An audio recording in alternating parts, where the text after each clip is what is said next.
Good morning students, आप सभी का स्वागत है। दोस्तों, इसके पहले के पार्ट में हमने कुछ मुद्दों पर चर्चा की है, जैसे कि सूती कपड़ा मिलों का उदय, बुनकर कौन थे, भारतीय कपड़े का पतन, और उसमें हमने यूरोपीय बाज़ारों में भारतीय कपड़ा, इन मुद्दों पर चर्चा कर चुके थे और कुछ क्वेश्चंस भी हमने देख चुके थे। आज के अध्याय में हम चर्चा करने वाले हैं टीपू सुल्तान की तलवार और वुड स्टील, फ्रांसिस बुकानन का ब्यौरा, यूरोपीय वैज्ञानिकों की दिलचस्पी, गांवों की उजड़ी भट्टियाँ ठंडी पड़ चुकी थी और लोहे का उत्पादन गिर गया था, ऐसा क्यों हुआ, इन मुद्दों पर चर्चा करने वाले हैं। सबसे पहले हम बात करते हैं कि टीपू सुल्तान की तलवार और वुड स्टील। भारतीय इस्पात और लोह धातु कला की कहानी हम टीपू सुल्तान के एक मशहूर किस्से से शुरू करते हैं। ये वही टीपू सुल्तान है जिन्होंने 1799 तक मैसूर पर शासन किया और अंग्रेजों से 4 लड़ाइयाँ लड़ी थी। तो ये है टीपू सुल्तान, और आज उसकी तलवार जो है वो इंग्लैंड के संग्रहालय में अभी भी मौजूद है। और इस तलवार की जो धार थी इतनी सख्त और पैनी थी कि दुश्मन के लोह कवच को भी आसानी से चीर सकती थी। और इस तलवार में यह गुण कार्बन की अधिक मात्रा वाली वुड नामक स्टील से पैदा हुआ था, जो पूरे दक्षिण भारत में इसका निर्माण किया जाता था। वुड स्टील की जो तलवार होती थी बहुत ही पैनी और लहरदार होती थी। इनकी यह बनावट लोहे में गड़े कार्बन के बेहद सूक्ष्म कणों से पैदा होती थी और इसीलिए इस प्रकार की तलवार दुश्मनों के लिए बहुत ही घातक साबित हो सकती थी। तो ये टीपू सुल्तान द्वारा इस्तेमाल की गई ये तलवार है, उसकी ये मूठ दिख रही है। ये टीपू सुल्तान की तलवार मूठ पर कुरान की आयतें लिखी हुई है जिनमें युद्ध के पथ के संदेश दिए गए थे।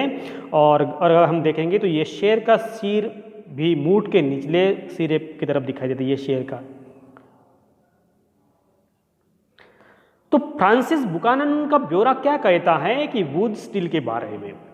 तो टीपू सुल्तान की मृत्यु के 1 साल बाद मतलब 1800 में मैसूर की उन्होंने यात्रा की थी और उन्होंने इस बात का भी वर्णन किया है कि मैसूर के सैकड़ों प्रगलन भट्टियों में वुड स्टील का निर्माण किया जाए। प्रगलन भट्टियाँ मतलब कि जहाँ इस प्रकार का स्टील का निर्माण किया जाता है उसको हम प्रगलन भट्टियाँ कहते हैं।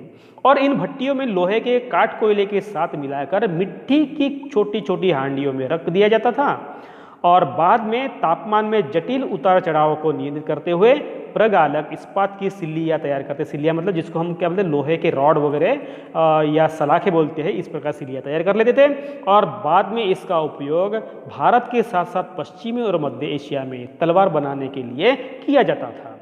वो जो शब्द है वो असल में कन्नड़ शब्द उक्कू, तेलुगु शब्द हुक्कू और तमिल और मलयालम शब्द उरुक्कू यानी स्टील का ही यह अपभ्रंश या बिगड़ा हुआ अंग्रेजी रूप था। तो ये वुड मतलब क्या है, अलग अलग भाषाओं से ये शब्द था, लेकिन उसका प्रोनाउंसिएशन ब्रिटिश लोग अच्छी तरह से नहीं कह सकते, इसका वो बिगड़ा हुआ ही अंग्रेजी रूप है।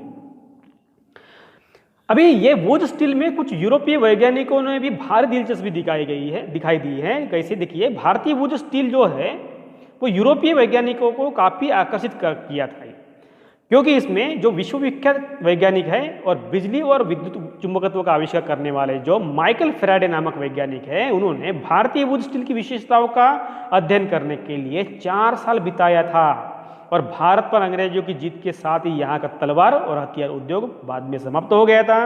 भारतीय कारीगरों द्वारा बनाए गए लोहे और इस्पात का स्थान इंग्लैंड से आए हुए लोहे और इस्पात ने बाद में ले लिया था। इस प्रकार से भारत का जो लोहा बनाने का जो स्थान था या जो कला थी वो नष्ट हो गई।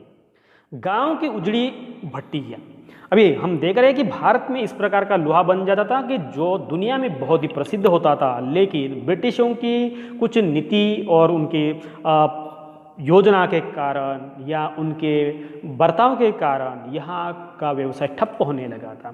तो वुड स्टील उत्पादन के लिए लोहे के परिशोधन की बेहद परिष्कृत तकनीक की जरूरत होती थी और ये भारत में 19वीं सदी में अंत तक लोहे का प्रगलन करना एक सामान्य गतिविधि थी। मतलब क्या है, भारतीय लोग इसको आसानी से कर लेते थे।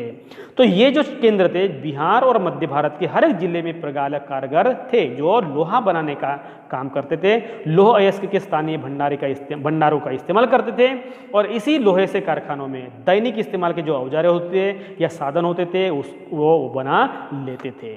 और ये ज़्यादातर भट्टियाँ जो होती थी वो मिट्टी और धूप में सुखाई गई ईंटों से बनती थी। मतलब क्या है कि इसमें कोई ऐसे कुछ बड़े बड़े या आधुनिक तकनीकी का इस्तेमाल नहीं किया जाता था। तो इस प्रकार से मिट्टी और धूप में बनाई हुई सूखी हुई ईंटों से ही इसको तैयार कर लेते थे। और प्रगलन का जो काम होता था पुरुष करते थे और जबकि जो महिलाएं होती धोकनी चलाते थे। धोकनी का मतलब होता है कि कोयले को लगातार दहकाने के लिए हवा फेंकनी पड़ती थी। वो एक उनका एक स्थानीय यंत्र होता था। और 19वीं सदी के अंत तक लोहे के प्रगलन का हुनर खत्म होने लगा था क्योंकि ज़्यादातर गांव में भट्टियाँ ठंड पड़ चुकी थी और लोहे का उत्पादन भी गिरता जा रहा था। ऐसा क्यों हो रहा था उसका कारण हम आगे की स्लाइड में देखते हैं। तो आप इस चित्र में देख सकते हैं कि पालामऊ नामक समुदाय है जो बिहार के लोह कारागिर है और ये कारागिर लोह प्रगलन का ये कार्य यहाँ कर रहे हैं। तो यहाँ आप देख सकते हैं कि यहाँ भी एक कारीगर है और ये धोकनी चलाने का वो कार्य कर रहे हैं, ये दोनों स्त्री और पुरुष। भट्टियाँ वो ठंडी पड़ी थी, लोह उत्पादन गिर गया था। इसका कारण देखिए, पहली बात हम कर रहे हैं कि औपनिवेशिक सरकार ने आरक्षित वनों में लोगों को प्रवेश पर पाबंदी लगा दी गई थी। इसका मतलब ये है कि लोहा बनाने के लिए जो कच्चा माल चाहिए, जो लोहा अयस्क चाहिए, वो उनको जंगलों से ही मिलता था। लेकिन यह विभिन्न प्रकार के वनों को आरक्षित करने की वजह से लोगों को जंगलों में प्रवेश बंदी कर दी गई और इससे लोग लोह अयस्क वहाँ से प्राप्त नहीं कर सकते थे और इसीलिए उनके उत्पादन पर भी उसका असर होने लगा था। दूसरा कारण ये है कि प्रगल्भ को अपनी प्रत्येक भट्टी के लिए वन विभाग को बहुत भारी कर चुकाने पड़ते थे, जिसकी उनकी आय गिर जाती थी। इसका मतलब क्या है कि उनको लोहा बनाने के लिए ज़्यादा पे करना पड़ता था, ज़्यादा कर देना पड़ता था, जिससे उनको कुछ ऐसा मुनाफा नहीं मिलता था और इसीलिए उनका उद्योग बंद पड़ने लगा था। तीसरा कारण ये भी होता है कि 19वीं सदी के आखिर तक ब्रिटेन से जो लोहे और इस्पात का आयात था वो भी बढ़ने लगा था, वो होने लगा था।